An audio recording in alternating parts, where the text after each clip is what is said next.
జాతీయ జెండాని మూడు జెండా అశోకంతో పాటు దాన్ని రూపకల్పన చేసిన మహాశిల్పి ప్రపంచంలో వారు రచించిన జెండాకి ప్రపంచవ్యాప్తంగా మన దేశాన్ని గుర్తింపుతుంది వారే కారణం స్వాతంత్ర సమయంలో వాళ్ళ కుమారుడు పింగళి దశరామని చెప్పని చీరలో ఉంటున్నాను.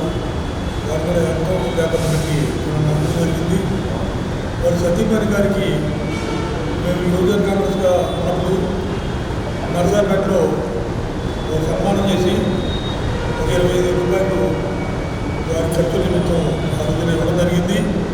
ఆ విధంగా ప్రభుత్వం అనేక రకంగా వారిని ఆదుకోవాల్సిన అవసరం ఉన్నా, వారికి రావాల్సిన గుర్తింపు ఇవ్వాల్సిన అవసరం ఉన్నా మరి ఇవ్వడం జరిగింది. వారి పేరుతో కూడా విజ్ఞాన కేంద్రాన్ని కూడా కృష్ణ జిల్లాలో పెట్టడం జరిగింది. ఆ విధంగా శిరస్మరణీయులు పింగళి వెంకయ్య గారి స్మరించుకుంటూ వారు కాంగ్రెస్ పార్టీ వారి జయంతి సందర్భాన ఘనంగా నివాళులు అర్పిస్తున్నారు. జాతీయ జెండా రూపకర్త,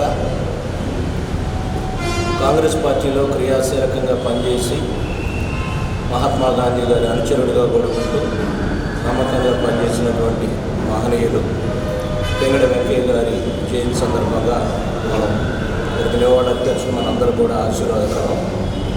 వారికి ఎంతో గొప్ప చరిత్ర ఉంది.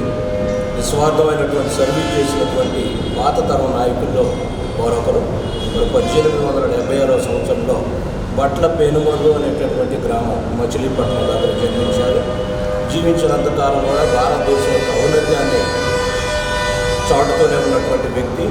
కాంగ్రెస్ పార్టీ ప్లేనరీ సెషన్స్కి వెళ్ళినప్పుడు ఈ దేశానికి ఒక జాతీయ జెండా ఉండాలనేటటువంటి సంకల్పంతో జాతీయ జెండాకు రూపకల్పన చేశారు. వారు రూపకల్పన చేసినప్పుడు మాత్రం జాతీయ జెండాలో అశోకుని చక్రం మాత్రం లేదు.